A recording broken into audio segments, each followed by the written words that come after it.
2 साल, 12,000 simulations, 200 researchers, 60 institutes और international telescope collaboration की मदद से आज हमने उसकी तस्वीर खींची है जिसने आइंस्टाइन के जनरल थ्योरी ऑफ रिलेटिविटी को सही साबित कर दिया है।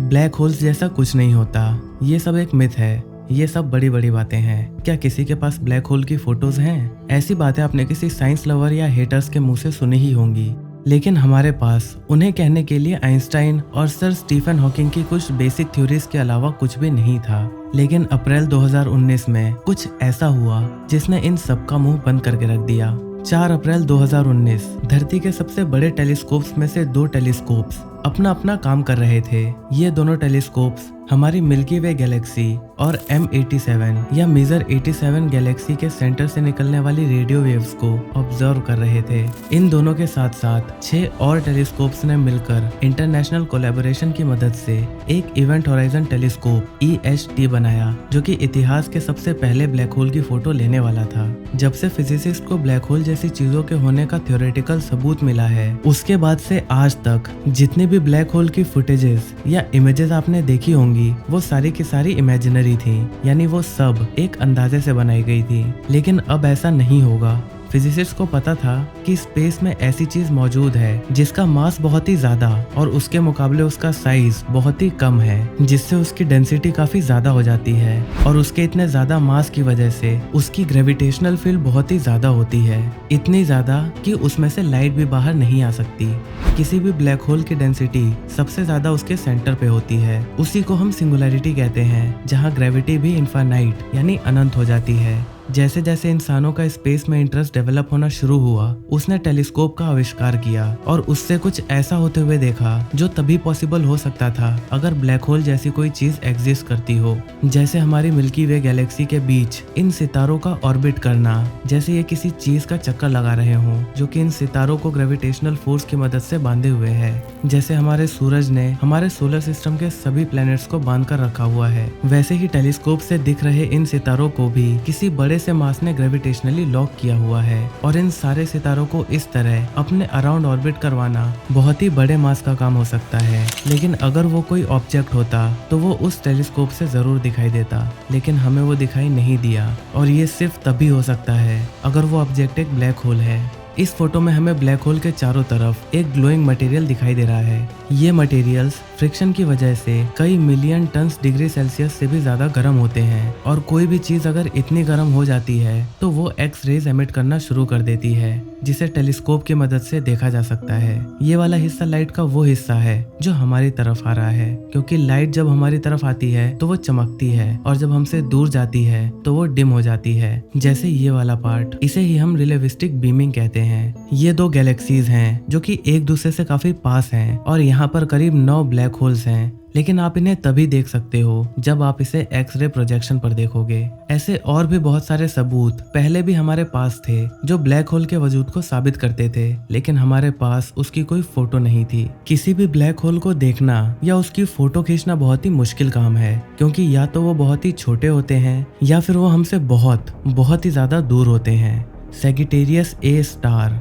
हमारी गैलेक्सी के सेंटर में मौजूद एक ब्लैक होल है जिसका वजन हमारे सूरज से करीब 40 लाख गुना ज्यादा है, लेकिन इसका साइज इतना छोटा है कि ये मरकरी के ऑर्बिट में भी फिट हो सकता है। किसी भी ब्लैक होल की फोटो लेने के लिए बहुत सारी बातें हैं जिसका होना बहुत ही जरूरी है। जैसे उस ब्लैक होल के आउटर पेरिफेरी से कुछ लाइट्स की वेवलेंथ इतनी ज्यादा होनी चाहिए जो रास्ते में आने वाली गैसेस और धूल के बादलों से बिना एब्जॉर्ब या स्कैटर्ड हुए हमारी धरती के एटमॉस्फेयर से बिना रिफ्लेक्ट या रिफ्रैक्ट हुए धरती पर मौजूद सुपर स्ट्रॉन्ग टेलीस्कोप के लेंसेज तक आ सके।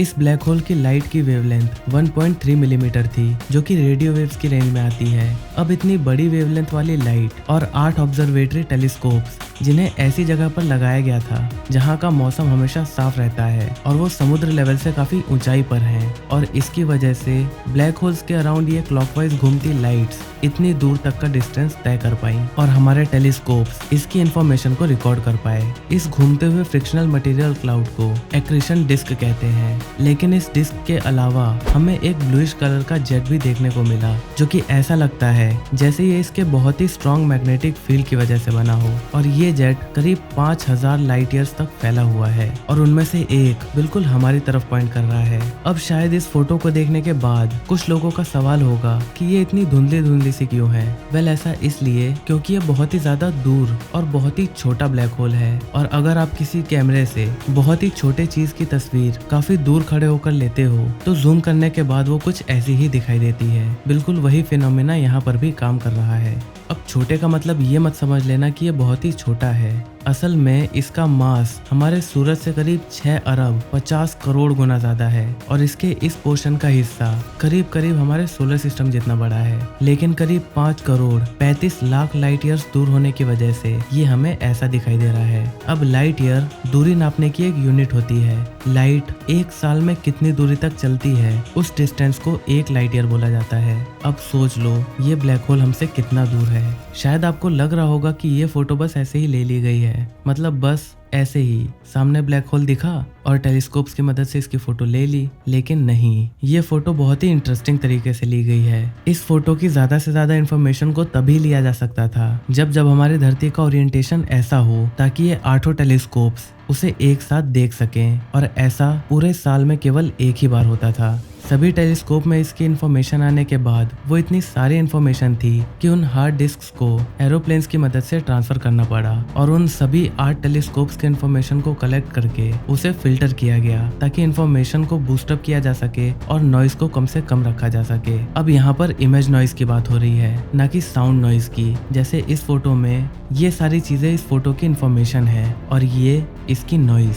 इन सभी टेलीस्कोप्स की इन्फॉर्मेशन पजल्स के टुकड़ों की तरह थी, जिसे एक स्पेशलाइज्ड टीम ने बैठकर कैलकुलेट और एनालाइज करके सबके सामने रखा। लेकिन इसके बाद भी ये फोटो सामने नहीं आई। सारी इन्फॉर्मेशन को एनालाइज करने के बाद 4 ग्रुप्स बनाए गए जिसमें हाईली स्पेशलाइज्ड लोग थे, और उन सभी ने महीनों तक इन इन्फॉर्मेशन के साथ काम किया और इस फोटो को बेस्ट से बेस्ट बनाकर लाए। अब आप सोच रहे होंगे कि 4 ग्रुप्स क्यों लिए गए। ये काम तो कोई एक ग्रुप भी कर सकता था, या फिर वो सारे के सारे एक ही ग्रुप में बैठकर ये सारा काम कर सकते थे। वेल, ये चारों ग्रुप सेम इन्फॉर्मेशन के साथ काम कर रहे थे, और ऐसा इसलिए किया गया ताकि देखा जा सके कि ये चारों के चारों मिलकर एक जैसी इमेज बना पा रहे हैं या नहीं। कहीं हमारे पास इस फोटो को बनाने के लिए इन्फॉर्मेशन की कमी तो नहीं पड़ रही, लेकिन उनकी मेहनत का नतीजा ये निकला। ये डार्क पार्ट इस ब्लैक होल की परछाई है, और ये हिस्सा एक्रीशन डिस्क है, और इस शैडो में इवेंट होराइजन और सिंगुलैरिटी है। इंसानों की पहली ब्लैक होल की इमेज इतनी साफ तो नहीं जितना हमने आज तक किसी नकली फोटोज में देखा है, लेकिन ये फोटो बहुत कम लाइट की इंफॉर्मेशन जो कि करोड़ों लाइट ईयर की दूरी तय करके आई है, उसे इन ऊंचे पहाड़ों पर मौजूद एल्यूमिनियम टेलीस्कोप की मदद से इकट्ठा करके बड़े बड़े सुपर कंप्यूटर्स में उनकी प्रोसेसिंग करके बनाया गया है, और इसीलिए ये एक रियल फोटो है।